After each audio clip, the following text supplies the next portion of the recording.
timeless Zen tales of generosity to ease you into deep sleep. Sometimes, it's not what we give, but how we give that transforms a life.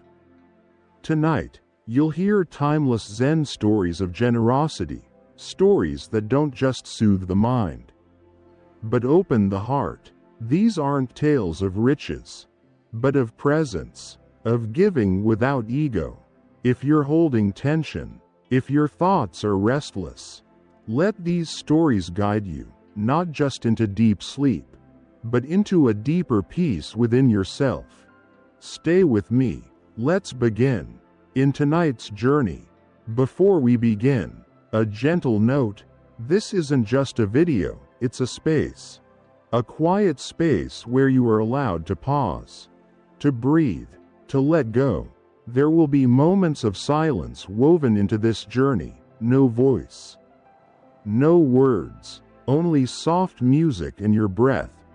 These are not empty spaces. They are part of the meditation.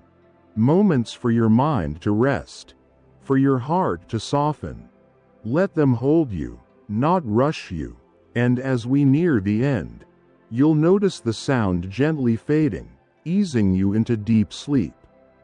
Without effort, if you are still here, fully present until the last breath of this journey, you'll receive a small gift, a simple bedtime practice. Not just to help you sleep, but to slowly, gently, transform how you live. Let us begin now, together. In gentle. 1. The nature of generosity in Zen, giving without attachment.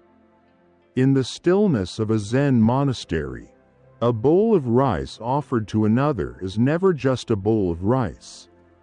It is an invitation, silent but profound, to remember the truth of interconnectedness. In Zen, generosity is not measured by quantity or currency. It is not about the act of giving alone, but about the quality of awareness behind the act. To give freely, without seeking recognition or expecting return, is to move from ego to emptiness, from self-centeredness to presence. In this subtle shift, something deep begins to transform within us. Zen Buddhism places generosity, or dana, at the very foundation of its path, not as a moral obligation, but as a natural expression of awakening. The Buddha himself began his journey not in a palace, but as a wandering renunciate who lived entirely on the offerings of others. And yet, even as a receiver, he gave presence, he gave teachings, he gave freedom from illusion. In Zen, we are reminded that the giver, the receiver, and the gift are ultimately not separate. They arise together in the vast, open field of awareness. Zen Master Dogen, a foundational figure in Japanese Soto Zen, once wrote, "To give is to let go of the self." In that brief line, he captured the essence of what makes generosity transformative, not only for the person receiving, but for the one giving. When we give with no attachment, no agenda, no desire to be seen as good or spiritual, we open a gateway to freedom. We loosen the grip of identity. We soften the hard shell of ego. And in doing so, we return to what is real.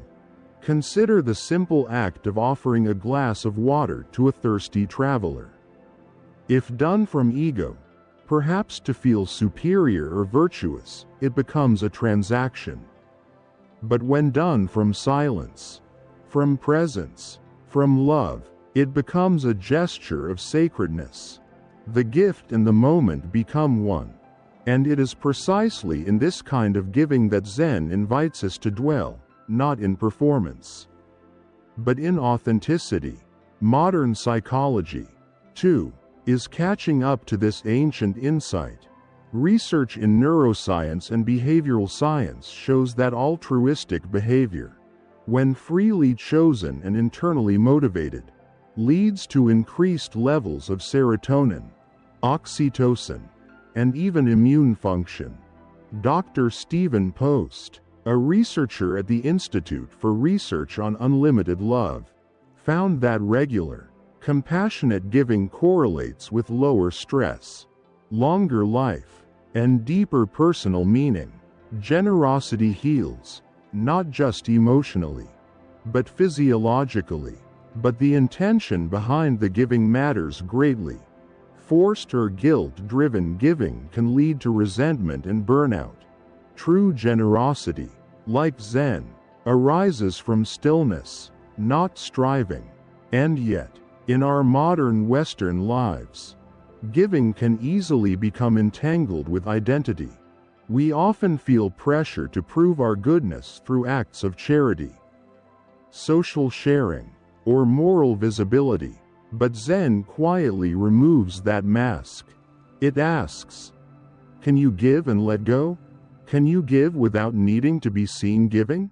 Can you release even the subtle pride that says, I helped? The most profound acts of generosity often leave no trace. A word spoken when someone is falling apart. A door quietly held open. A hand on the shoulder of a grieving friend. These moments rarely make it into stories or social media posts. But in the realm of Zen, they are everything. They reflect a mind that is free, a heart that is open, and a life that no longer clings to self-image. As you sit with these thoughts, allow them to wash through you like a slow rain. Not every gift needs to be dramatic. Not every kindness must be noticed. In fact, it is often the hidden ones, the ones we give simply because it is what this moment calls for, that carry the greatest spiritual power. And so, tonight, as you prepare for rest, reflect gently. Where can I give without holding? What can I release, not just materially, but emotionally, mentally, spiritually? Perhaps it's an expectation, a grudge, a need to be right. To give these things away, even in silence, is a sacred form of generosity. It nourishes the soul, eases the heart, and invites the body into peace. In that letting go, sleep comes, not as escape, but as return. Return to balance, return to enoughness, return to that quiet truth the Zen masters whisper again and again. When you give from emptiness, the whole universe receives. 2. The bamboo cutter's gift, generosity in simplicity. In a remote village surrounded by dense green forests, there once lived a humble bamboo cutter. He was neither wealthy nor well-known. His days were spent walking into the woods at dawn, cutting just enough bamboo to trade for a bowl of rice and some oil to light his small home at night. His clothes were patched, his meals simple, and his life quietly rhythmic. Yet those who passed through his village often spoke of his unusual warmth, how his presence alone seemed to make the air feel softer. One evening, as the rain began to fall and the sky dimmed to a deep gray, a wandering monk knocked on the bamboo cutter's door. The monk, soaked and tired, asked for shelter. Without hesitation, the man welcomed him in, offered a towel to dry off, lit a small fire, and shared what little rice he had left. They spoke little, yet the silence between them felt full, unspoken, accepting, alive. That night, the monk slept peacefully on a straw mat, and in the morning, before continuing his journey, he bowed deeply and said, "You have given me more than any palace ever could." The bamboo cutter, slightly confused, simply replied, "But I have so little." To which the monk smiled and said, "That is why it was so much." This story, passed down in Zen circles for generations, carries within it a quiet truth that speaks directly to the heart. In a culture increasingly obsessed with more wealth, more comfort, more recognition, the Zen path invites us to return to less. Not as deprivation, but as depth, because in simplicity, generosity becomes more powerful. It loses the desire to impress and returns to its essence, presence. Zen doesn't measure giving by volume. It measures it by sincerity. The bamboo cutter's gift wasn't impressive by worldly standards, no gold, no elaborate hospitality, but he gave all that he could, without hesitation, and more importantly, without calculation. That is the heart of Zen generosity. It is not about giving to gain favor or spiritual merit. It is about being so fully present that when someone is in need, you respond without thought, no ego, no self-concern, just awareness, turned into action. Zen master Shunryu Suzuki once said, "When you do something, do it with your whole body and mind. Every activity should be carried out wholeheartedly." The bamboo cutter lived this truth, not through grand gestures, but through his everyday simplicity. And in that wholehearted giving, he gave not just rice and warmth, but refuge. In a world that often feels cold, rushed, and transactional, such refuge is the greatest gift of all. Western psychology also supports this wisdom. According to Dr. Barbara Fredrickson, a leading researcher in positive psychology, even small acts of genuine kindness can lead to upward spirals of emotional well-being, not only for the receiver, but also for the giver. These acts don't need to be dramatic. Even a simple gesture, done with sincerity, can generate warmth, connection, and a lasting sense of purpose. But modern life, with its constant demands and digital noise, often disconnects us from this kind of presence. We're tempted to believe that only the big things matter, that unless we donate large sums, change careers to help others, or dedicate our lives to service, we are not truly generous. Zen whispers otherwise. It reminds us that generosity lives in the smallest of spaces, a shared meal, a moment of true listening, an open door. And so, tonight, as your body settles into rest and your mind softens, reflect on your own version of the bamboo cutter's gift. What can you offer, not from excess, but from honesty? Perhaps it's a kind word, a text message to someone you've been thinking about, a pause to truly listen to someone's pain without rushing to fix it. These small offerings, given sincerely, change more than we realize. As you drift into sleep, remember, you don't need to have more in order to give. You simply need to be present. From that place, even the most ordinary acts become sacred. The bamboo cutter had very little, but his open heart gave everything. And in that giving, he became the temple, the guest became the monk, and the night became enough. Let yourself be enough tonight. Let your simplicity be your gift. Let generosity rise, not from what you own, but from who you are.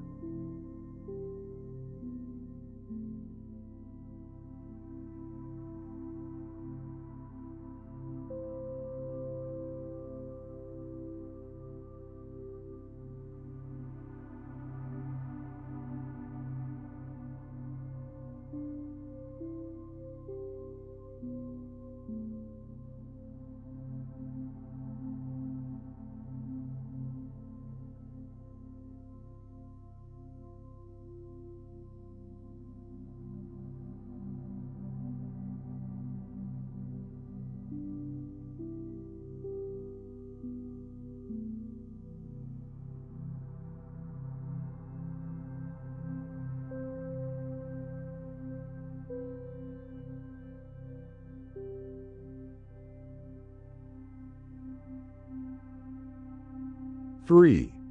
The monk and the beggar, giving what cannot be seen. On the outskirts of a quiet town, under the shade of a Bodhi tree, an old beggar sat, worn from years of wandering, his hands outstretched not just for coins, but for the comfort of being seen. His eyes were dim, but his presence was still. Many passed by, some dropping a coin or two, others avoiding his gaze entirely.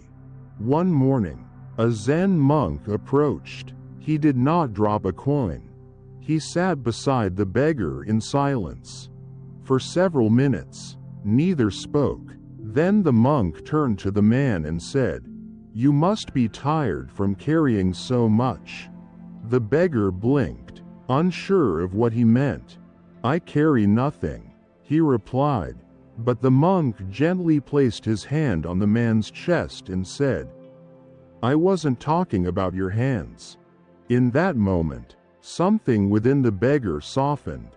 For the first time in years, someone had looked past the surface, beyond the rags, beyond the role of the one who receives, and spoken to the human being beneath it all.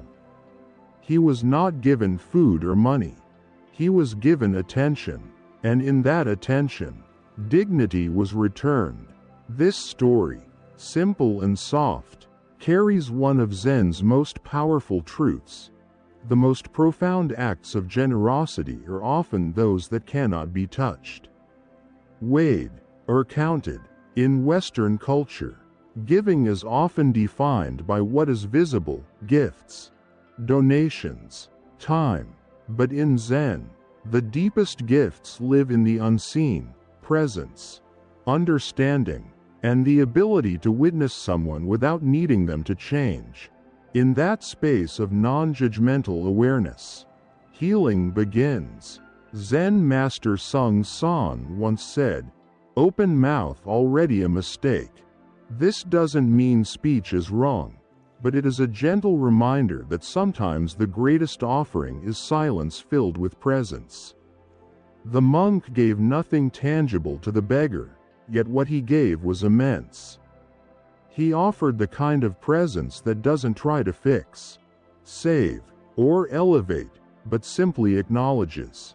And in that acknowledgement, the beggar's identity shifted. He was not less than. He was seen. He was whole. This kind of giving aligns deeply with modern psychological research.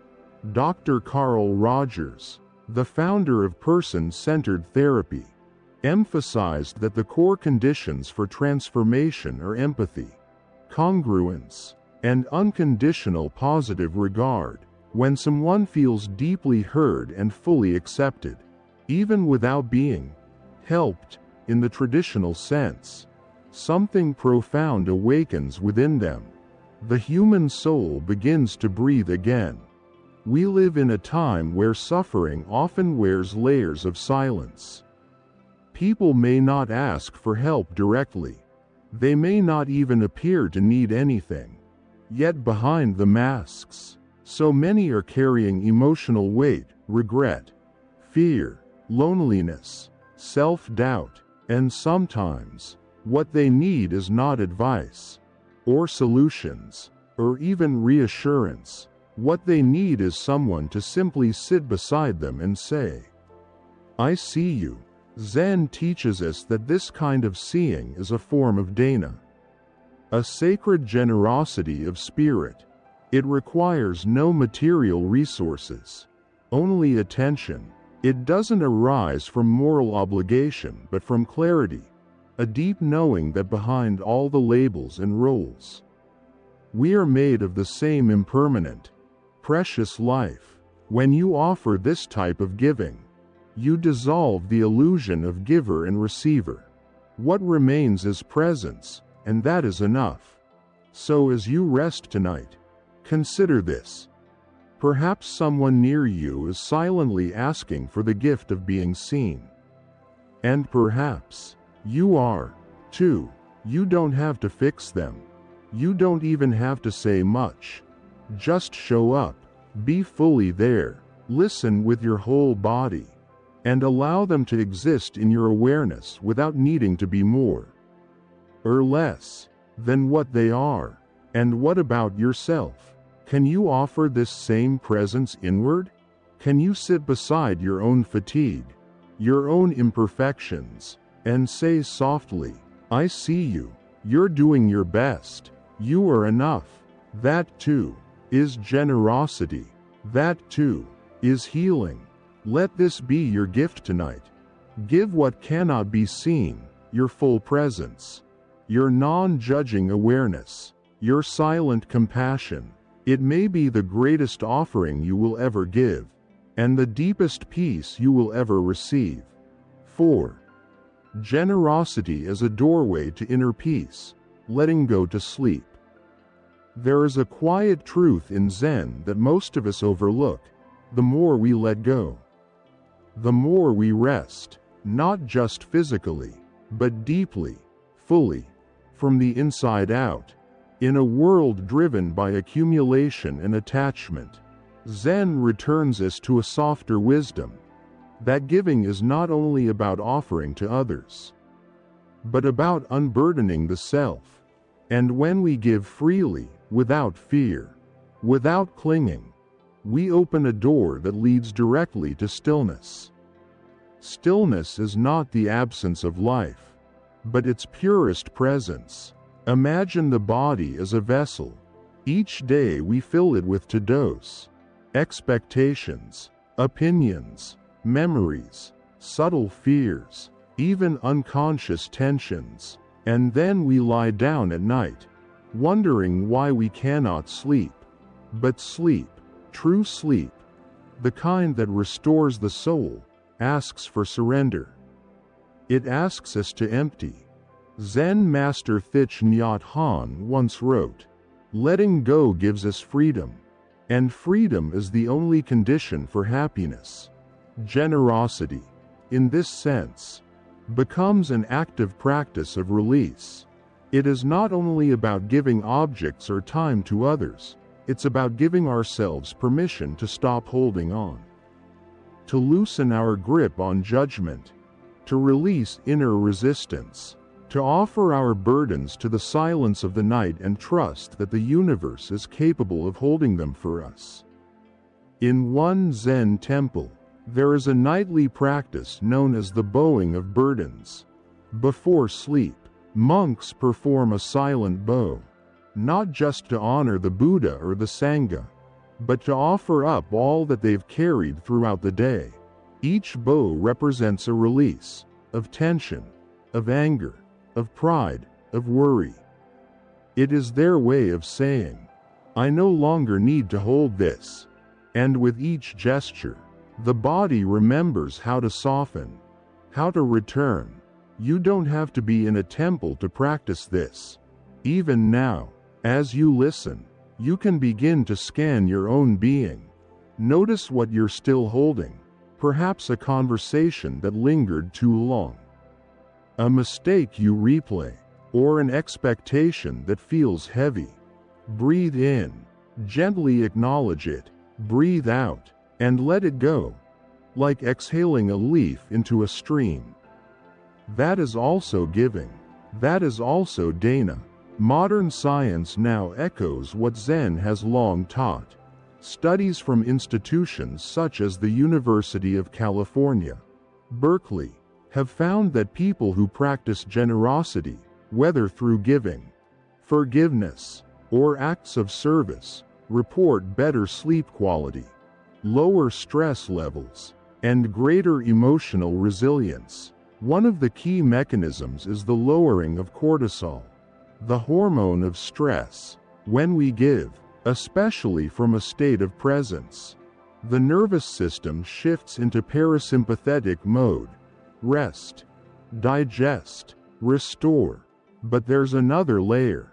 Generosity doesn't only change our brain chemistry, it reorients our perception. When we give, not to gain, but to release, we start seeing the world less as a battlefield and more as a shared experience. And that shift changes everything. We no longer feel like we're fighting to survive.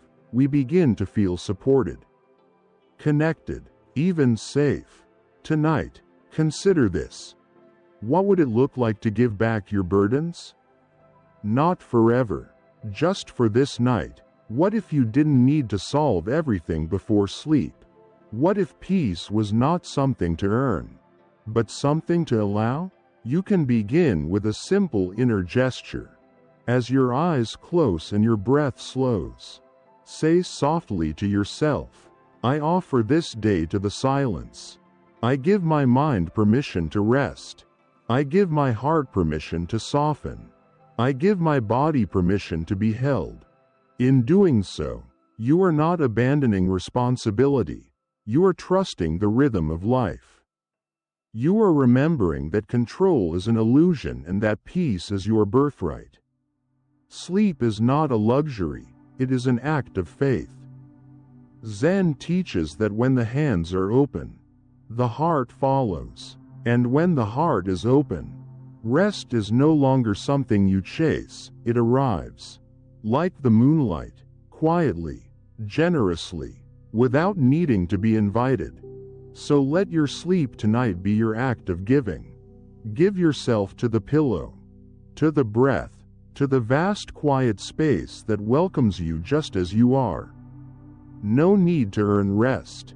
You are already enough.